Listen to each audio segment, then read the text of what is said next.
محرک, لیکن اب انہیں کسی گننے میں آتے. اس کے بعد آ جائیں اشرافیہ.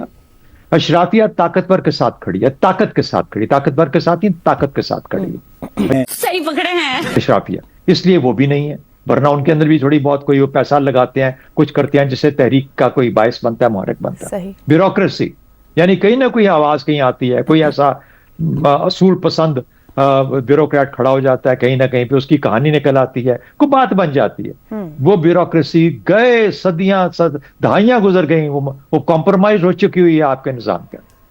3 چیزیں رہ گئی, سیاست, عدلیہ اور اسٹیبلشمنٹ. 6 ٹوٹل محرک بنتے ہیں. تو اب سیاست, عدلیہ اور اسٹیبلشمنٹ, یہ 3 رہ گئے.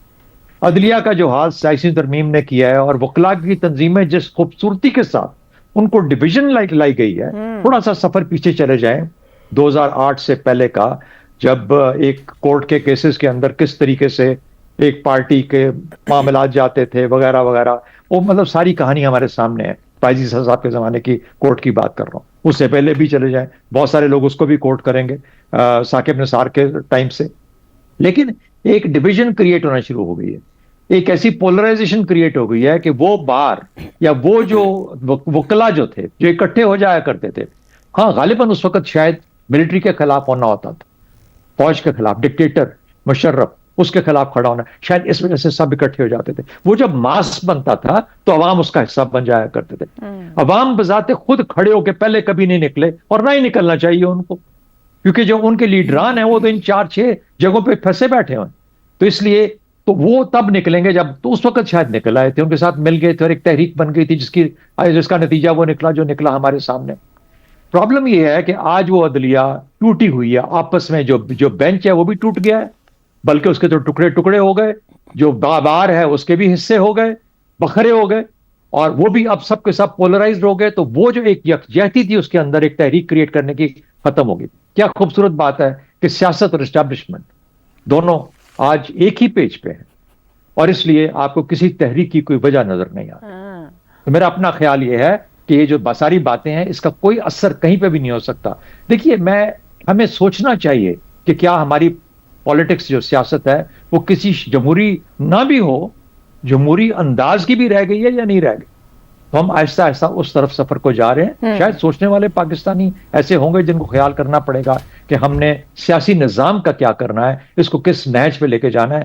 ورنہ جس نہج پہ چل رہا ہے, اچھی بات ہے اسٹیبلشمنٹ اور سیاست کو, حکومتوں کو ایک ہی سائڈ, لیکن اسٹیبلشمنٹ اور حکومت کو ایک طرف ہونا چاہیے. درست. جہاں اسٹیبلشمنٹ اور سیاست ایک پیج پہ آ جائے یا ایک طرف ہو جائے, اسٹیبلشمنٹ اور حکومت ایک ہوتی ہے, لیکن سیاست اور اسٹیبلشمنٹ ایک ہو جائے تو پھر اس کے بعد مشکلات میرا خیال میں زیادہ ہونا چاہیے. درست ہو گیا, ویری ویل سیڈ. افتخار صاحب, اگر عدلیہ نے 16 سال میں بیٹوں کی کرپشن اور سیاستدانوں کی کرپشن کو ایک نظر سے دیکھا ہوتا, وزرائے اعظم کو چھٹی نہ اس طرح کرائی ہوتی, اپنی انا میں نیسلا ٹاور نہ گرائے ہوتے, یا پھر سو موٹو کو عوام کی بہبود کے لیے استعمال کیا ہوتا, یا ایکسٹینشنز کے لیے قانونی راستے نہ دکھائے ہوتے, تو کیا کوئی حکومت آج اس طرح کی 27ویں ترمیم کر سکتی تھی؟ اور اگر کر لیتی تو کیا پھر اس تحریک کو پذیرائی نہ ملتی؟ ضرورت ہی نہ پڑتی. اگر وہ جو وعدے کیے تھے وہاں جیسی ہوتی تو یہ ضرورت ہی نہ پڑتی. آج پاکستان آگے گیا ہوتا. آپ نے ہر چیز میں تو اپنے آپ کو استعمال کیا 184.3 کو, 184.3 جو مرضی آئی آپ نے کیا. آپ نے بلڈنگیں گروا دی ہیں. یہ ہمارے ڈیوس روڈ کے اوپر ایک بلڈنگ کو گروا دیا گیا, 7 والی بلڈنگ کو نہیں گروایا گیا. وہ فیروز پور روڈ کے اوپر 2 بلڈنگیں اپاجوں کی طرح کھڑی ہیں, ان کے در و دیوار بتاتے ہیں کہ کیا فیصلے ہوئے. ایسے تو نہیں چل سکتا نا. آپ سلیکٹیو کر رہے تھے انصاف, اور سلیکٹیو انصاف کا نتیجہ نکل گیا. اور میرے دوست زیغم نے تو آپ کو نام بھی بتا دی جن لوگوں کے. اور ایک سوال اور اٹھایا گیا شہزاد صاحب کی طرف سے. شہزاد صاحب, ایسا ہوا کہ ایک چیف آف آرمی اسٹاف نے ایک چیف جسٹس کو بلایا اپنے ساتھ ملاقات کے لیے, اور کہا کہ بھائی تمہارے بارے میں پشاور سے شکایات آ رہی ہیں, کیا ہے. یہ کہہ کے وہ میٹنگ ختم ہوگی اور چیف آف آرمی اسٹاف اس وقت کا چلا گیا. لیکن وہ اس میٹنگ کی تصاویر اس وقوعے کے بعد کچھ منٹوں میں ہی ٹیلی ویژن اسکرینوں کے اوپر آ گئی. سر وہ صدر پاکستان بھی تھے. کون لے کے آیا, کون لے کے آیا؟ یہ ہے وہ آپ کے سوال کا جواب.